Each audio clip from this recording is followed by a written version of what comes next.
Okay, everybody. Today I have David Krissman on. David and I met how long? A couple weeks ago? Like a month ago, maybe. I already feel an importance and a kinship with you because you just put out the Great Social Experiment podcast series. And for those who are watching who have no idea what that is, The Great Social Experiment tells the story and lessons of America's only experiment with universal health care, which is our treatment of individuals with kidney failure. A lot of people don't know that since 1972, we have had a special Medicare entitlement to people with end-stage kidney disease.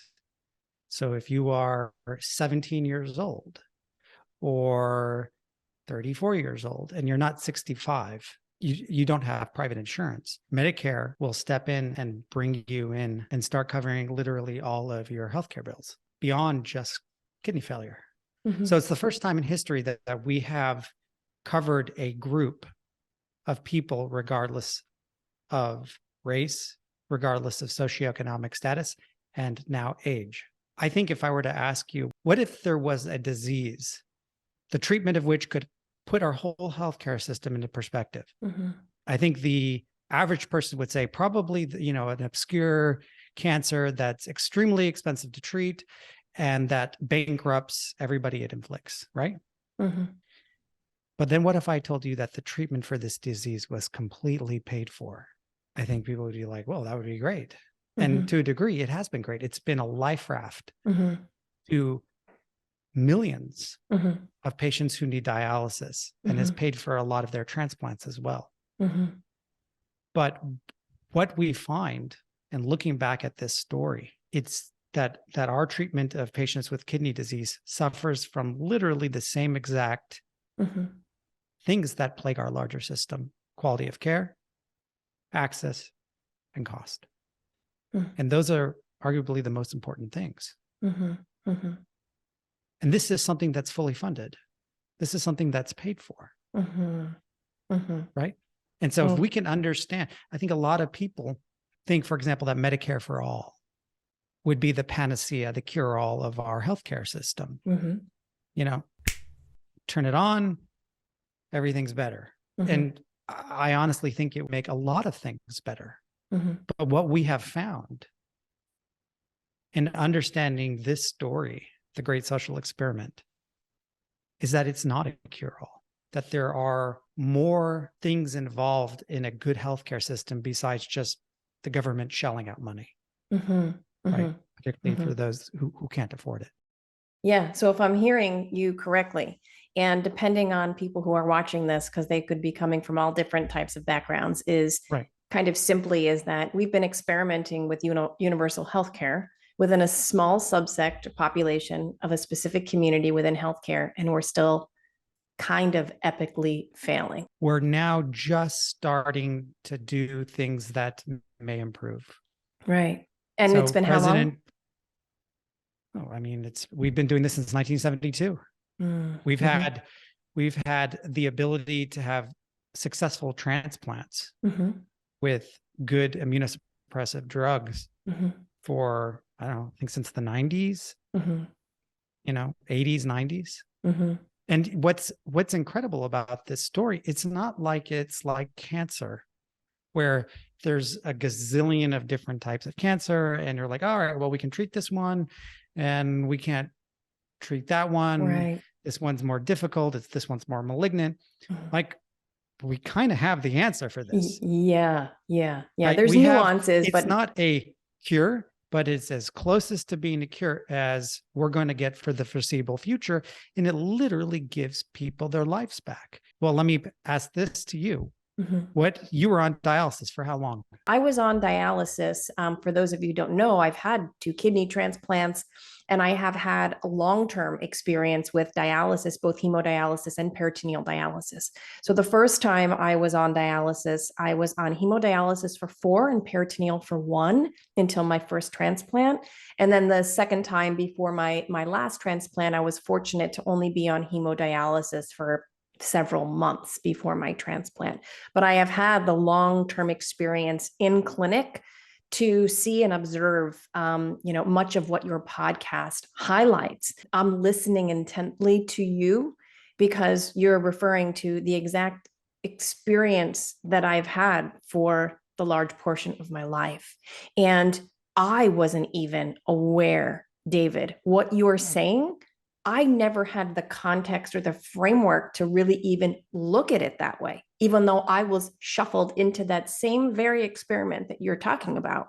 I was more concerned about troubleshooting the things that I wasn't getting and finding the help that I needed and the access, that I wasn't even contextually looking at this like you're actually saying it. And hearing it years later, I look back and I just feel like, wow, I really didn't realize I was even a part of this sort of experiment, this ecology where we're missing so much when the money, like you said, is allegedly there. What has the difference that a transplant has made on your life as compared to dialysis? I have to just start by saying that I can only offer you what I've experienced. So I can't really tell you what a lifelong journey of being on dialysis would be like, but I could almost guarantee you that I would not be operating cognitively, mentally, emotionally within my realms of producing and finding my purpose, and nearly, if at all, to the degree I'm doing it now. I can almost promise you that there's so many.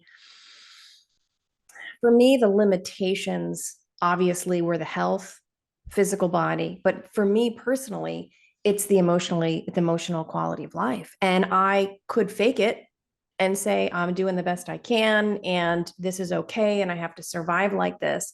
But if I would have chosen to not go the transplant route, I can guarantee you my life would not look the same. If I'm going to be honest with you. Statistically, you already survived longer than most people do on dialysis. The average life expectancy of someone on dialysis is 3 years.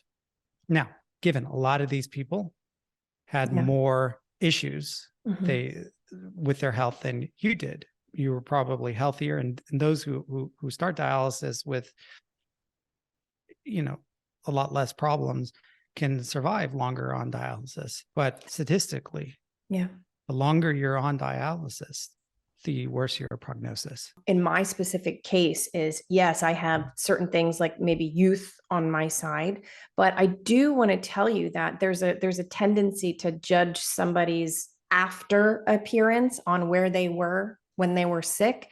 And I have to tell you that I wasn't even eligible for a transplant for the first 2 years because they didn't think that I could survive it.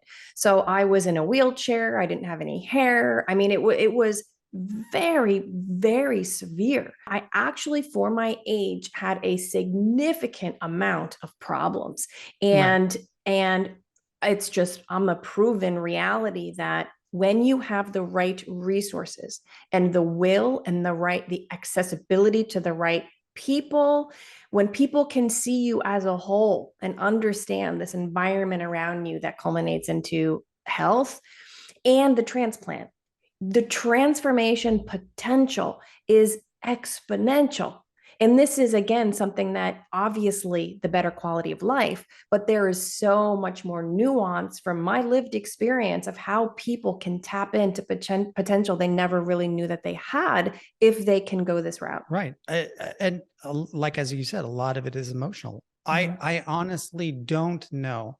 Look, when I started researching this topic, this one patient said, there's nobody I know who is on dialysis or who goes through this process that doesn't have post-traumatic stress disorder. I want to highlight something you said right there, to be very brutally raw and honest, is that I know the ins and outs of this community from a general perspective and from living it in different places. And what I will say is this: the patient's responsibility also to be honest and not try to portray something that you're not, because I do know a lot of people on dialysis who have severe PTSD, but reputationally, their persona, they want to come across like everything's good. This is great, and I'm doing the best, and I'm empowered. I just want to kind of have a clarion call to all of the patients and to be authentic and honest. And it's okay as a man or a woman if you're struggling with illness, and to be honest and say, this sucks and I need help and I am traumatized. It doesn't mean that people are judging you. So the degree of which I've seen patients advocate or do things to where it's highlighting their reputation or persona and not really the fullness of their authenticity of what they're feeling is a disservice to our community. So I just wanted to say that. Well, not look at, certainly there are some people who handle dialysis better than others. Sure. Right? Sure. Yeah. Some people have crazy blood pressure issues. You're right. Yes, there's nuances there too.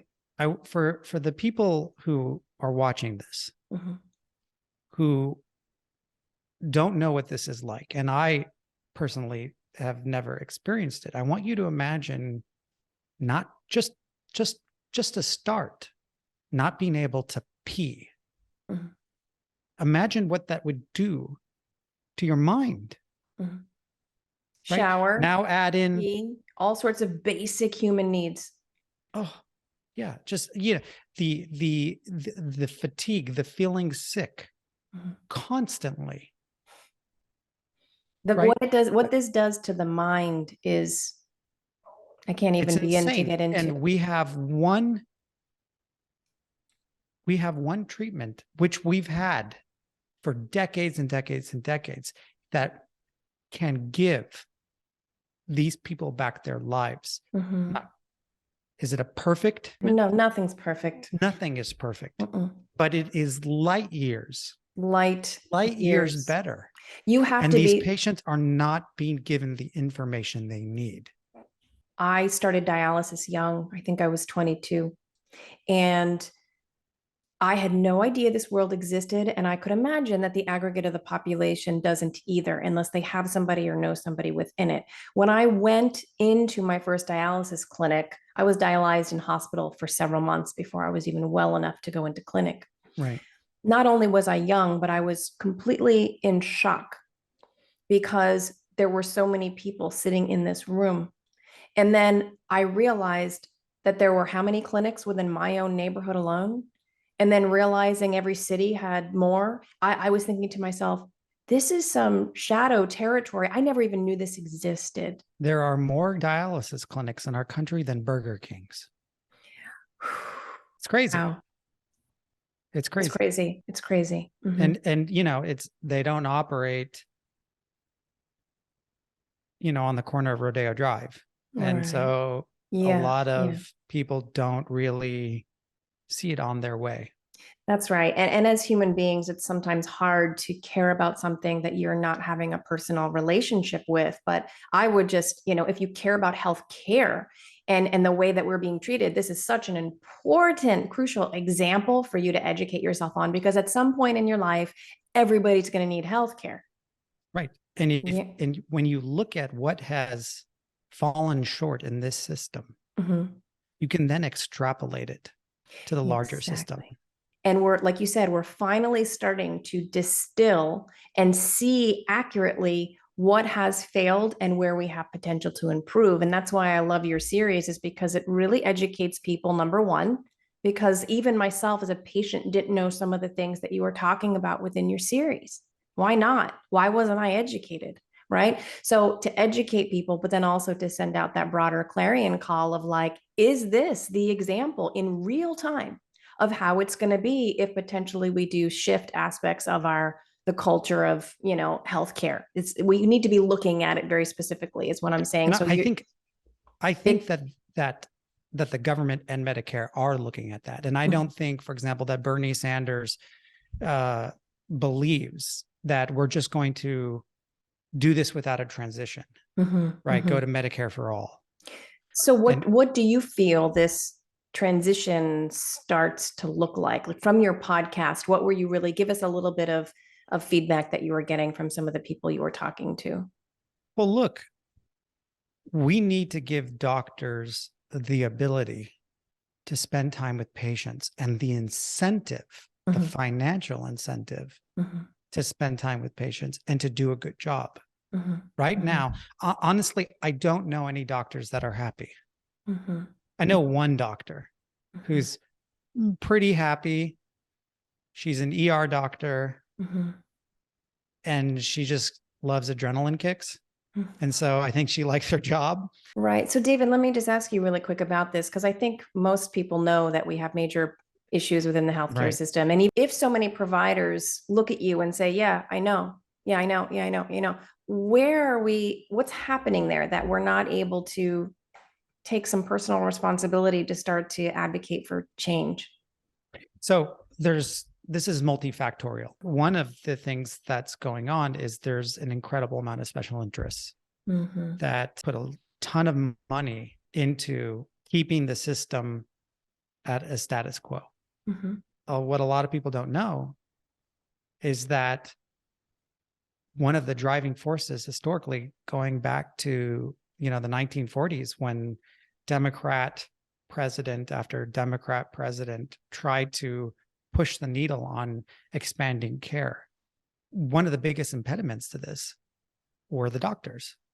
From their point of view, if we have a national healthcare system and just one payer, they would have no bargaining power. And indeed, the doctors in the United States make more money than any doctor around the world. But the issue with what we've got today and what they partly crafted as our healthcare system is that they aren't incentivized and sometimes prohibited to Okay. doing the type of job that they know that they should. David, Right? where are these voices? I would imagine doctors are brilliant people. They got to know this. They have to know this. Where are the voices? Where are they? I think that to a degree, a lot of them feel helpless. Mm-hmm.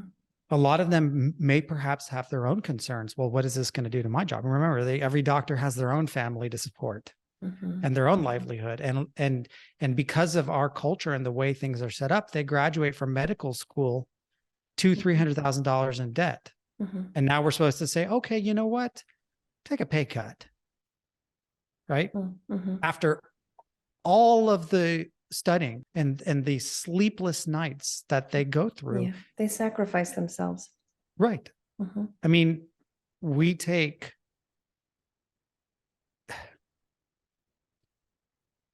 doctors who go into medical school with a sense of idealism and purpose and then throw them into this shark tank Mm-hmm. where they don't feel like they're like, this isn't what I signed up for. And we're talking about these huge systemic issues, and I know that this is an enormous problem. I mean, listen, from my perspective as well, being in the system for so many years, is that I was shocked as a patient to the level Right. of separation and lack of cohesion and this like coherency problem, even amongst providers within a same team. Yeah. This podcast documentary series, I shouldn't have had to do it. We've known for decade after decade after decade the problems that we have with kidney care. Mm-hmm. There are organizations that are working behind the scenes to try to improve Mm-hmm. the care, but in a sense, they're, like I've told you, band-aids on gushing wounds. There seem to be endless third party nonprofits, this institution, this organization. I mean, I don't even know how many, I couldn't even count how many nonprofits around kidney care there are. And to this day, you're looking at 16, 17 years later, to this day, I get almost a weekly call from somebody who I don't even know, who's heard of me or somebody referred them to me as a patient, that they aren't getting the help and they don't have the access to the tools that they need. There shouldn't be the need to even have these organizations. That's right. That's right. These organizations exist because they're trying to fill a gap. It's a dysfunctional relationship where the hospital, they don't have to take accountability because they can say, oh, this organization is doing it. Or an organization can say, well, I'm working with this institution. But what I've found personally, time and time and time again, is that those two are kind of in bed with each other and the patient still doesn't get the help that they need. There are essentially two treatments for this disease. And as I said, one is light years better. Mm-hmm. Now, given there are some patients that are never going to get transplanted. That's right. But they should at least be informed about it. Partly because if you go to one transplant center, they'll say, hey, you're not a candidate for us. I'm sorry. And then they think, oh, well, I'm not a candidate at every center. Whereas if they walked right down the road to transplant center B, totally different. They'd say, oh, yeah, we'll take you into our program. Totally different. David, what I'm hearing. The providers. I mean, if I were a provider, this would be like the first thing I'd talk about. I mean, given you need to stabilize somebody and a lot of people need to make sure that they're in a condition where they can understand and process stuff. Right, sure. I'd say, hey, you need to know about transplant. Yeah, absolutely. That's not even again, we have a very good solution for this problem. Mm-hmm. And a lot of people will say, well, there's just not enough organs. And that if you're looking only at deceased donation, that's true. Mm-hmm. Mm-hmm. But there are so many people that once they learn about a patient's need, yeah, right, it's almost like something clicks in there and they said, this is something that I've always wanted to do, which I never knew existed. Mm-hmm. And then that person has to argue with their husband or wife to convince them. Yeah. They'll say, well, what do you mean? You want to voluntarily go into surgery? Mm-hmm. Yep. They exist. And there's countless of them. What I'm kind of hearing is we've given this a try, this universal healthcare within the kidney community, and we've seen and are experiencing the outcomes. It would seem like the one fundamental thing that we need to agree on, because there's so much confusion and differences, is that if we're going to have the universal program, we need a universal set of principles that we're abiding by, and at least so patients don't feel so confused. Because if you go on to a lot of these Facebook groups, one institution is telling a patient this, another doctor is telling them this, and then patients are literally diagnosing and helping each other because of the lack of cohesion and the confusion amongst all of these different providers and what they're saying to people. Right. Yeah, there's a fragmentation. And exactly. So like to get back to what you talked, your question as to why we don't have it. There are groups that are trying to change healthcare in our country. Mm-hmm. But I find that the biggest problem is kind of what's going on with kidney care. Mm-hmm. They're all fragmented. They don't pull their resources together to try to institute change. And so there's this fragmentation, this overlap, this inefficiency. But you got to understand the problem. You got to be educated appropriately before you get your mouthpiece out there. You have to be willing to understand the truth and to be guided by that principle. And I think that there are some organizations that sidestep that.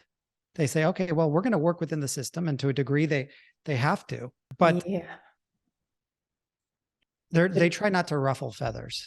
David, this is a fundamental human, and if I can say spiritual quality that as people we forget and like to bypass, is you can't heal a relationship if you're not willing to be honest.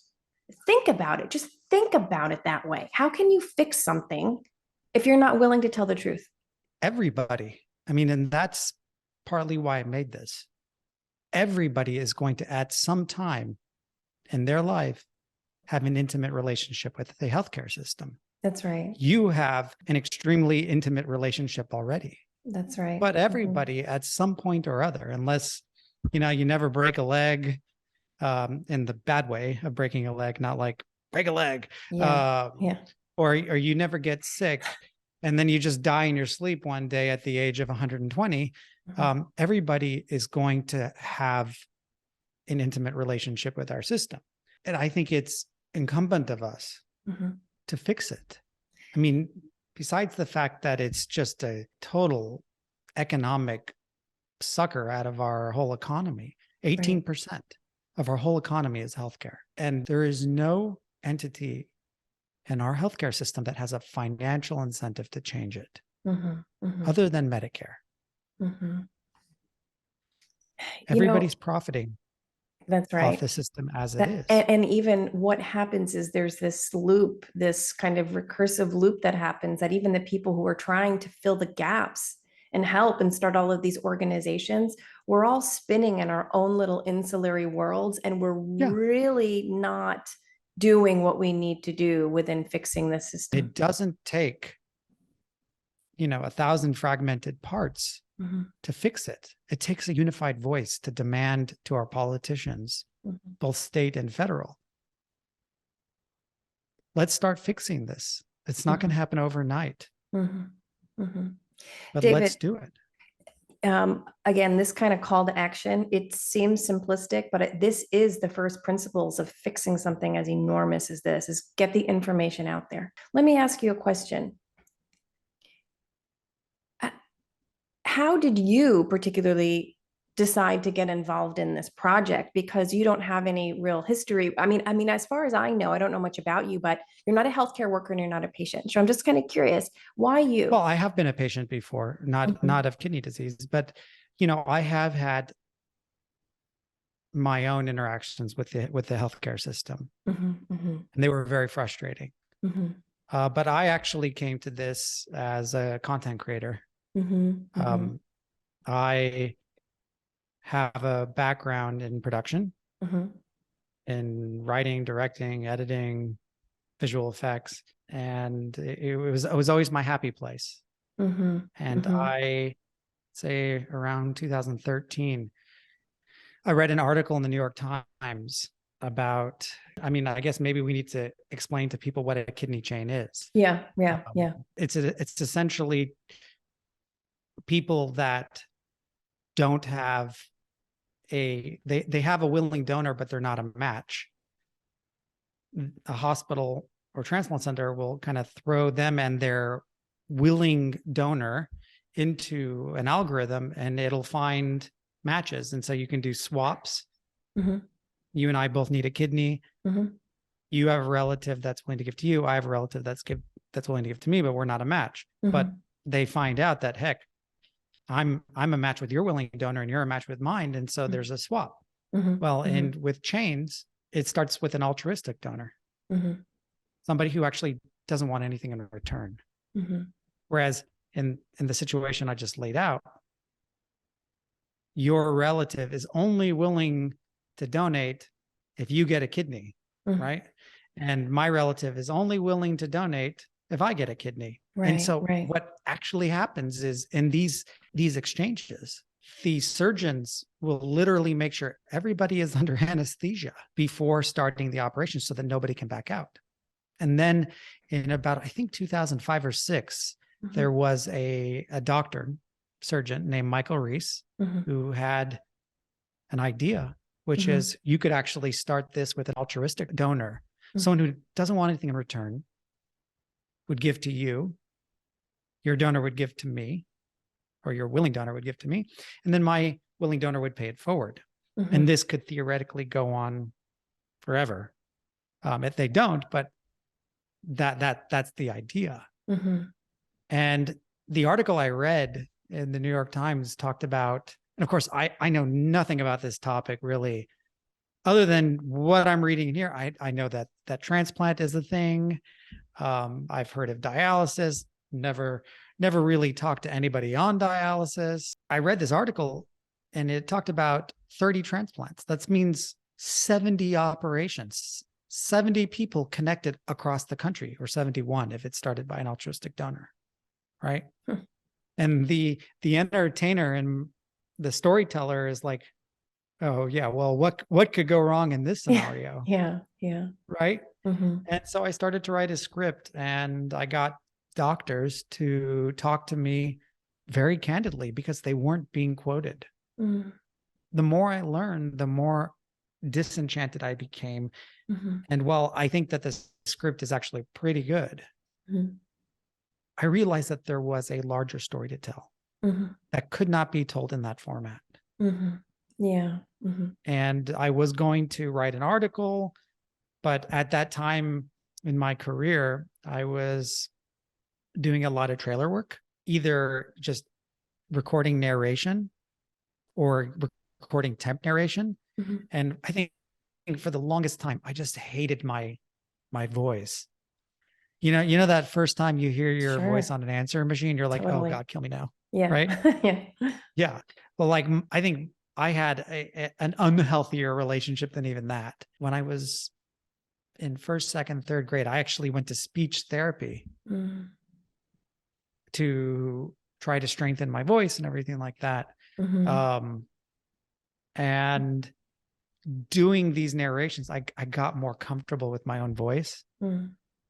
And I said, you know what, rather than do an article that's just going to get lost and like buried in the archive of whatever magazine that decides to take it, why don't I do this as an audio documentary series? And David, that's kind of how it started. Thank you for finding your voice so you could find a collective voice for our community. Like, honestly, I am so grateful. I have been in this community for so long, and this is the first thing that's come across my screen amongst all of what's out there, all of the businesses, organizations, nonprofits that I actually got excited about. I'm grateful for the learning experience I've had from talking to patients, doctors.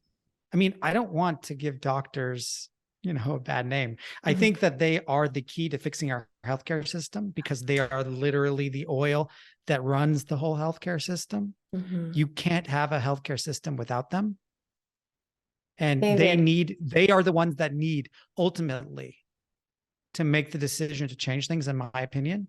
And then other, if you have every doctor saying we're not doing this anymore, there's not a whole lot that big pharma or the insurance companies can say. You can't have a patient throw in the towel and say, I'm not doing this anymore with you. Right. So this is where I think the incentive and some of the shadow lies, is that we are reliant as patients on what you're doing within the system. We can't just say, yeah, I don't want to do this anymore. We have to. We're trapped there. So it's funny that you said that, because I've had providers say to me, well, you're the one with the voice, and I think it's your job to change the system. And I was like, how do I have any power to change the system? Right now, I have a voice, but my voice, this voice of the collective patient crying out for help, has not gotten any of us anywhere. It is like asking the automobile driver to just change the car industry. Yeah, right. Exactly. I'm not a freaking mechanic. I need an automobile, but I don't know the ins and outs. Right. I don't know the ins and outs. When I go to a mechanic, they say, well, you need this, and this fixed. I go, okay, well, which ones of these do I need fixed? Yeah, exactly. Right. Because I don't know what you're talking about. Exactly. What is going to kill me if I go back on the road and it's not fixed? Right. Right. You need doctors. Yeah. They're the oil and the glue that holds everything together. I think that if doctors and certain patients collaborate together, I think that can be beneficial. But the issue is that we can't have long-term better patient outcomes if we're truly in service to that which we claim that we are, which is to do no harm and to be in the field and calling of healthcare.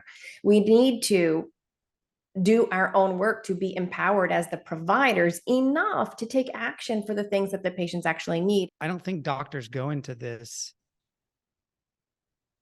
thinking, oh, I'm going to be unhappy, 10 years down the road. I work too much. I'm totally understaffed. And then you have to fragment even more to mitigate those little hurts within yourself. You have to start sacrificing within your own mind to feel like you want to continue to doing it. What are you hoping to accomplish by sharing this important message? Like, what is it that you're hoping to see happen? Well, first to educate people, but to educate people and to hopefully start some type of movement. If you listen to my series, whether you're a kidney patient, completely healthy, or anybody else, contact me.